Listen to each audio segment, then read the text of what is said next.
কদু ভাই কেমন আছো? কই থাকো তুমি? তোমার তো আজকাল দেখাই যায় না, দেখা সাক্ষাৎ তো করো না। তোমার কত খুঁজলাম, রান্নাঘরও দেখি না, পাকের ঘরও দেখি না। তুমি কি একটু খোঁজ খবর লও না আঙ্গো? আমরা তো তোমার খোঁজ খবর রাখি, একটু খোঁজ খবর রাখো আঙ্গো। কি আশা বিষয় কথাবার্তা কও না, চুপ করে রইছো, একটু কথা কও। আজকাল তোমার বাজারও দেই না, বাজারে আসো না। তোমার কি অনেক দাম হয়েছে নাকি তোমার চাষবাসই করে না? কি কও ভাই? তুমি আমার চোখে দাও না? তোমার চোখে কি ছানি পড়ছে? আমি তো আশেপাশেই।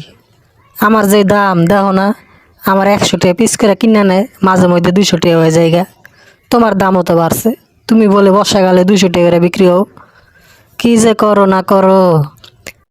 তুমি শুনছো আমার যে দাম বাড়ছে? তুমি কি জানো না আমার বিচির অনেক দাম? এই তো কিছুদিন আগে এক পিউন ভাই 40 লাখ টাকার বিচি বেচছে। আমার যদি চাষবাস নাই করতো তাইলে কি আর বিচি বেচতে পারতো? বিচি বেচা তো হয়তো অনেক কুড়িপতি হয়ে গেছে গা ভাই। আর তোমার মালিক তো ফকিন্নি রয়ে গেল। তোমার মালিকের একটু কইয়া দিও তোমার যে স্টক না করে।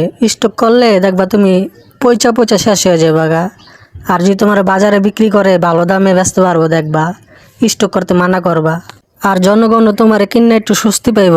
দেখো না তোমার মহাজনেরা কত কারচুপি করে, তোমার স্টকে রাখা বাজারে কয় পেঁয়াজ নেই গা। তোমার মালিকের একটু বুঝায় কেউ। দেখো না আমার কোনো স্টক মিস্টক কিছুই করে না, আমার গাছের থেকে কাটে আর বাজারে নিয়ে বেচ চালায়। তোমার মহাজনটা কয়ে দিও আর জনগণের পকেট কাটতে মানা। জনগণের পকেট কাটটা এত টাকা কই রাখবো? তেলে কি দিয়া পানি খাইবো? একটু কমায় টমায় তোমার বেচা দিতে কেউ, তাহলে তুমিও ভালো থাকবো, দেশের জনগণও ভালো থাকবো। বুঝছো?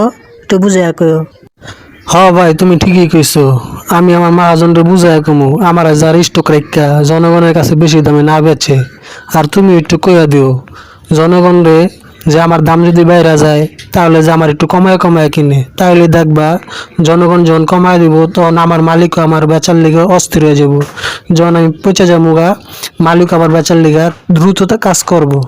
আর আমার দামও কমায় দিব, জনগণ কিনা খুশি থাকবো, আমিও খুশি থাকবো।